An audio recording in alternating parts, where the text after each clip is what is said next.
Hello, कशा आहात सर्वजणी? सर्वांना श्री स्वामी समर्थ. तर आजच्या व्हिडिओमध्ये आपण पाहणार आहोत सुंदर अशी स्लीव्ज डिझाईन. तर काठपदर साडीवरची स्लीव्ज डिझाईन आहे आणि ही स्लीव्ज डिझाईन कशी बनवायची. खरं तर ब्लाऊजचा काठ आणि ब्लाऊजचं जे मधलं कापड आहे ते दोन्ही मिळवून मी सुंदर प्लेटेड स्लीव्ज डिझाईन बनवलेली आहे. ही स्लीव्ज डिझाईनचं कटिंग आणि स्टिचिंगचा व्हिडिओ मी आज तुमच्यासोबत शेअर करणार आहे. तर व्हिडिओ शेवटपर्यंत पहा आणि आवडलाच तर लाईक करा, शेअर करा आणि चॅनलवरती नवीन असताल आणि चॅनलला अजून सबस्क्राईब केलेलं नसेल तर चॅनलला सबस्क्राईब नक्की करा. चला कंटिन्यू व्हिडिओ बनवूयात. तर पहा, इथे आता ही स्लीव्ज आहे काठाचा भाग आणि अस्तर. तर मी अस्तरवरती स्लीव्जचं कटिंग करून घेणार आहे.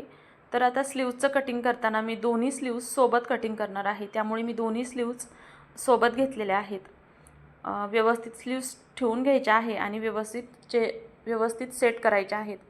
आता ही घडी करून घ्यायची आहे सेंटरला घडी केल्यानंतर सेंटरपासून अलीकडे तुम्ही जर 34पेक्षा जर जास्त चेस्ट असेल तर 2.5 इंच घ्या आणि 34पेक्षा कमी असेल म्हणजेच 30-32 असेल तर त्यावेळेस तुम्ही 2 इंच रुंदी घेतली तरी चालतं आहे. आता ही जी चेस्ट साईज आहे ही 42 आहे, त्यामुळे मी इथं 2.5 इंच घेत आहे.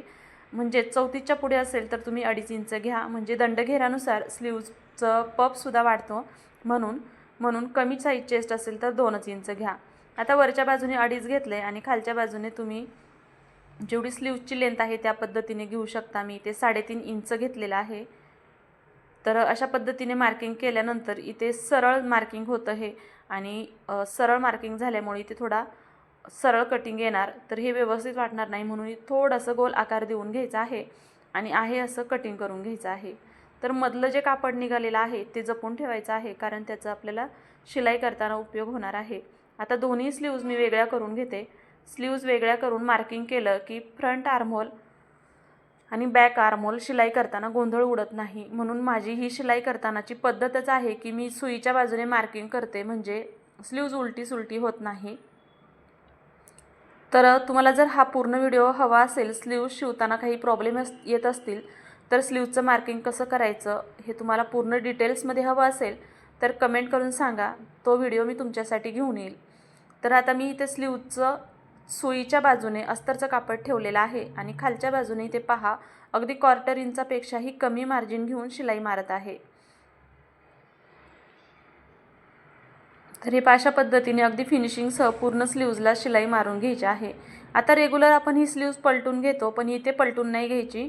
इथे जे वरती आपण मार्किंगवरती कटिंग केलेलं आहे, म्हणजे जे डिझाईनचं कटिंग केलेलं आहे त्या डिझाईनवरती इथं शिलाई मारायची आहे. सेंटरला बरोबर सेंटर दिसेल या पद्धतीने तुम्ही शिलाई मारा. हवं तर मी जसं केलं तसं चॉकने मार्किंग करा, म्हणजे शिलाई जी असते ती अलीकडे पलीकडे होत नसेल. हे नवीन मैत्रिणींसाठी सांगते.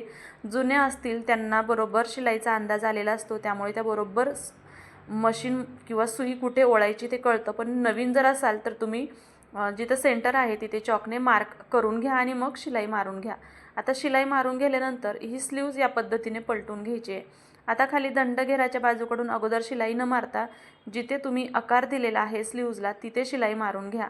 तर हे पहा या पद्धतीने तुम्ही शिलाई मारून घ्यायची आहे कडेवरती दापटीप, आणि मग खालच्या बाजूने जो दंडघेराचा बाजू आहे तिथे पण व्यवस्थित दापटीप मारायचे आहे. अस्तरचं कापड किंवा जे मेन ब्लाऊजचं कापड आहे ते गोळा होणार नाही. या पद्धतीने शिलाई मारून घ्यायची आहे. त्यानंतर स्लीव्ज पूर्ण ओपन करायचे आहे. एका बाजूचा भाग अगोदर शिलाई करून घ्यायचा आहे व्यवस्थित. इथे शिलाई करताना अस्तर किंवा मेन ब्लाऊजचं कापड गोळा होणार नाही ही काळजी घेऊन मग शिलाई मारायची आहे. एक्स्ट्राचं जे ब्लाऊजचं कापड आहे ते कट करून घ्यायचं आहे. तर दोन्ही बाजूने सेम याच पद्धतीने शिलाई करून घ्यायची आहे. तुम्हाला जर अशी शिलाई करताना प्रॉब्लेम येत असेल तर तुम्ही पिन लावून घ्या, त्यामुळे शिलाई करणं सोपं जातं. तर आता एक्स्ट्राचं कापड कटिंग करून झाल्यानंतर हा आपला स्लीव्जचा पार्ट तयार झाला. आता मध्ये जो भाग आहे तिथे आपण प्लेट्स टाकणार आहोत, त्यासाठी मी ब्लाऊजचं जे प्लेन कापड आहे ते घेतलेलं आहे.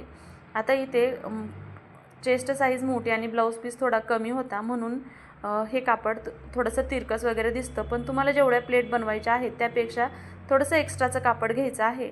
म्हणजेच तुम्ही जे लेंथ जी उंची घेतलेली आहे 3.5ची जर घेतली असेल तर तुम्ही कमीत कमी 5 इंच उंचीचं कापड घ्यायचं आहे. 3ची घेतली असेल तर 4चं घेऊ शकता. म्हणजेच जी तयार उंची आहे त्यापेक्षा 1.5 इंचाचं कापड एक्स्ट्रा घ्यायचं आहे आणि त्यानंतर या पद्धतीने तुम्ही प्लेट्स टाकून घ्यायच्या आहेत आणि शिलाई मारून घ्यायची आहे। तर एका बाजूने मी 5 प्लेट घातलेले आहेत अंदाजे, तुम्ही दुसऱ्या बाजूनेही 5 प्लेट टाकून घ्या। तुमच्याकडे जर कापड एक्स्ट्राचं असेल तर तुम्ही जास्त प्लेट्ससुद्धा टाकू शकता, पण माझ्याकडे थोडंसं कापड होतं त्यामुळे मी इथे 5 प्लेट टाकलेल्या आहेत आणि या प्लेट्समध्ये सुद्धा खूप सुंदर स्लीव्ज बनणार आहे। तर ह्या पद्धतीने प्लेट टाकल्यानंतर आता ह्या वरच्या बाजूने प्लेट्स मॅनेज करायच्यात। तर हे पहा, या पद्धतीने अगदी करून घ्या। तुम्ही नवीन असाल तर तुम्ही इथे पिन लावून घ्या, इस्त्री करून घ्या आणि मग प्लेट्स टाका। आणि तुम्ही जर जुने असाल तर तुम्ही सहज ते सेट करू शकता, कारण अनुभव पण खूप महत्त्वाचा असतो। हात बसलेला असेल तर तुम्ही अगदी इस्त्री करण्याची किंवा पिन लावण्याची पण गरज येत नाही। तर आता एका बाजूने मी 3 प्लेट्स करून घेतलेल्या आहेत, दुसऱ्या बाजूच्या ह्या प्लेट्स व्यवस्थित सेट करून घेते आणि मग उरलेल्या पलीकडच्या बाजूच्या प्लेट्स सेट करा किंवा तुम्हाला जसं जमेल तसं। फक्त प्लेट्स ज्या आहेत त्या एकसारख्या वरच्या बाजूने आणि दुसऱ्या बाजूने दिसल्या पाहिजेत। तरी पहा, एका बाजूच्या मी 5 प्लेट कव्हर केल्यात आणि दुसऱ्या बाजूच्या ज्या 2 राहिल्या होत्या त्याही मी इथे व्यवस्थित कव्हर करून घेत आहे। तर हे पहा, या पद्धतीने प्लेट्स टाकून झाल्यानंतर आता हा जो भाग आहे हा आपण स्लीव्जवरती ठेवून पाहायचा आहे। आता जो टोक आहे तिथे बरोबर ज्या प्लेट्स एका जागेवर घेतलेल्या आहेत तिथे आला पाहिजे, या पद्धतीने हे सेट करून घ्यायचं आहे। आता हे अशा पद्धतीने व्यवस्थित सेट करून घेतलं की इथे तुम्ही पिन लावून घ्या किंवा डायरेक्ट शिलाई मारून घेऊ शकता। तर आता मी इथे पिन वगैरे लावणार नाही, मी डायरेक्ट शिलाई मारणार आहे। फक्त शिलाई मारताना जिथे खालच्या बाजूच्या ज्या प्लेट्स एकावरती एक घेतलेल्या आहेत तो पॉईंट मात्र जे स्लीव्जचं कटिंगचा सेंटर पॉईंट आहे तिथे आला पाहिजे, ही काळजी घ्यायची आहे आणि मग शिलाई मारायची आहे। वरच्या प्लेट्स आहेत त्याकडे तुम्ही लक्ष देऊ नका, कारण वरच्या बाजूने आपण आकार देणार आहोत।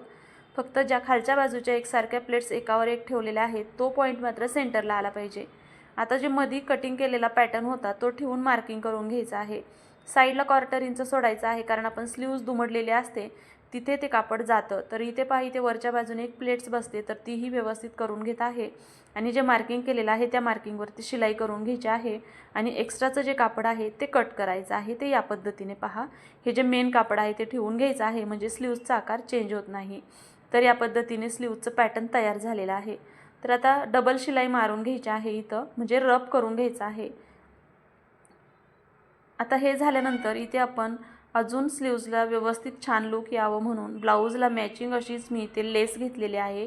नाजूक छोटीशी लेस घ्यायची आहे आणि ती या पद्धतीने कडेने लावून घ्यायची आहे किंवा साडीला मॅचिंग लेस तुम्ही वापरू शकता। तर अशा पद्धतीने सुंदर स्लीव्ज डिझाईन तयार झालेले आहे। तर मैत्रिणींनो, तुम्हाला ही स्लीव्ज डिझाईन आवडली का ते सांगा। आवडली असेल तर लाईक करा आणि तुमच्या कोणी नवीन मैत्रिणी असतील तर त्यांना शेअर करा आणि तुम्ही चॅनलवरती नवीन असाल, अजून चॅनलला सबस्क्राईब केलेलं नसेल तर चॅनलला सबस्क्राईब लवकर करा। तर चला, भेटूया उद्याच्या अशाच नवीन एखाद्या महत्त्वपूर्ण व्हिडिओमध्ये। तोपर्यंत सर्वांना श्री स्वामी समर्थ। धन्यवाद।